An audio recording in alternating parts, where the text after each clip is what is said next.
Yeah. Bom, exatamente, nós por anunciar oficialmente a via de bus ng canal de televisão ku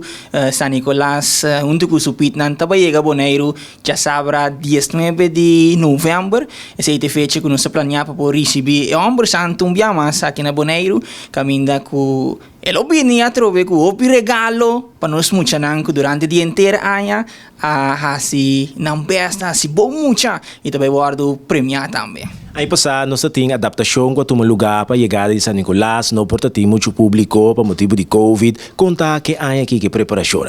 Tá bom para nós visitar também que unitur de acordo com ano passado nos comissão, nos presidente anunciar que vai vir o último ano que a comissão de San Nicolás Bonaire está organizar a chegada de Omar Santo ribe Isla de Bonaire, pero nós temos visto que nós guardo acerca ano que é trobe para o Departamento de Cultura, SCAL, de Governo de Bonaire, que pedi nós para nós organizar dia mais e nós como comissão responsável que te parar para nós muchanang também por abrir a lomba para a fiesta, que é atividade que nem para nós muchanang. Pois está pensando nós tomele dia mais com o braço abrir para por organizar evento aqui e também virá outro for de 2 anos que a passa de como sobre nós que Covid está praticamente traz e lomba, costa a vida normal, pois é aí que San Nicolás e Supit nanta espera tur mucha junto com ang maior na junto com nós tem parque Villamina, é também um lugar,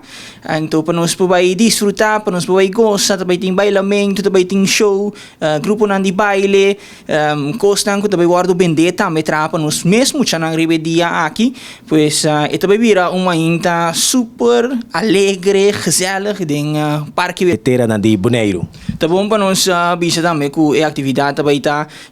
de 8 horas de manhã até 10 horas de meia em Parque Villamina, pero San Nicolás mesmo lo pisa escola net 9 horas de manhã. Então nós agradecemos, me aproveitar também de ocasião para agradecer a companhia de Tour Show, KTIK, que agora que tem towboat também estacionado na Bonaire, que lo sali para ir buscar San Nicolás e subir na Trece Bonaire. Pois 9 horas de manhã San Nicolás pisa escola de Bonaire e depois aí também tem tua representação na riba cenário. Pelo que trata San Nicolás, su visita, ora chega, eta corre, barrio nang, tem certo caminho nang, que lo vai comandar muito nang? Depois que nós saímos fora de Parque Villamina, nós lo vai correr ronda em barrio, para aqui por saludar, tudo muito nang também, que quizás para uma outra forma, não por aí chega, imita querer, vos nang como televisão também, aqui dia mais, lo vai transmitir live evento grande, aqui de mucha, por certo, único evento grande, assim aqui também, para mucha, pois estão que não por chega de uma outra forma, por seguir via Dutch Caribbean TV